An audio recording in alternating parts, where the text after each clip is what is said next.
let's move on. We'll leave CK behind and let's go into your television career, which, again, almost 40 years, or maybe it was over 40 years.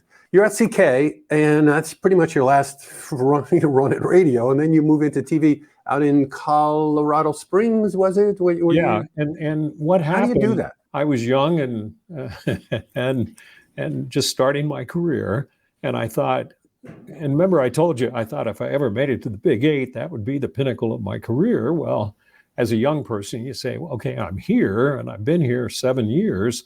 Mm-hmm. And I read a story about Bill Bonds, that legendary TV newsman, anchor in Detroit. Channel 7, yeah. He was the first person to sign a contract with a 6-figure salary. And this would have been what, 1977, 78, somewhere in there? Somewhere around there, mid-70s. And I had a couple of offers to go to some other stations radio stations in large markets. And really the pay was not that much more for a news guy than it was at CK. Mm-hmm. So I thought, well, where else can I go? So maybe I should get into TV because the upward potential is a lot greater than it is in radio. Sure. And I had a friend at one of the stations, I think it was Channel 2, that used to come over to the Windsor Press Club and gamble every night when we'd play poker.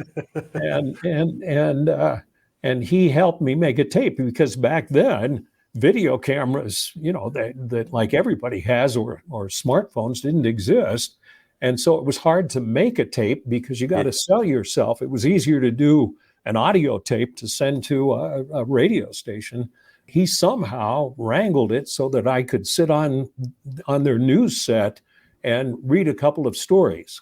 In Detroit or at Channel 9? In Detroit. Wow. Oh, that's, good friend. Yeah. Which was, very much so. Because you're dealing with unions and everything else. So it was hard to do. And I got the tape and I made tons of dubs of the tape and sent it out to places all over the country. And everybody said, well, we know you're, a seasoned news guy, but you have no TV experience, so we can't hire you. I said, well, How the hell am I going to get TV experience if you don't hire me? Mm-hmm. And so the only station that would offer me a job was the ABC affiliate in Colorado Springs. And they offered me a job as a weekend anchor, weekday street reporter. And the only reason they offered me a job is because their news director had been a reporter at Channel 4 in Detroit. And so I knew him. I worked there for maybe probably less than a year. And the NBC affiliate called me and offered me the news director, main anchor job in that market. Wow, there's a jump from like, if you have no experience to we watch you as a news director. Right, and the main anchor. So, yeah. So, what would the main anchor be? Like the 6 o'clock and 11 or both? Well, back then, everybody in our time zone does it 10 o'clock, not 11 o'clock. So it would have been 6 and 10. Right. One of our photographers, and we had small staffs. And our TV staff was smaller than Big 8 radio staff. But that's funny. Wow. Yeah. And anyway, one of our photographers was a hardcore functional alcoholic every night with the police monitor by his bed. And when I woke up in the morning and was listening to radio news in the morning about whatever happened overnight, I'd call him up and I'd say, "Did you get that?" And he'd say, "Of course." And he was on the scene no matter what happened. But he was always inebriated.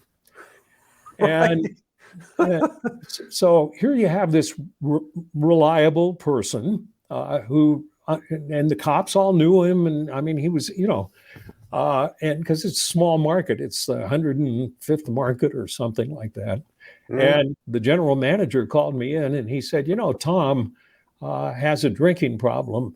And he's driving around in one of the company cars. You have to either offer him treatment or fire him. I called Tom in and talked to him, and he was really one of the most valuable people we had in the newsroom. And he said, I don't need treatment. I'm fine the way I am. I wrestled with myself which is why I would never make a good manager. Tom lived and died, lived and breathed the station that he worked at. And if I fired him, he would just become a hopeless drunk with no purpose in life. Right. And I told my general manager, I said, I can't do it. I can't ruin this guy's life. And he said, well, if you don't do that, then I'm going to have to fire you. So I gave it a day's thought, and I went back in and I said, we're going to have to part ways. I didn't have a job or anything else. I didn't want that on my conscience.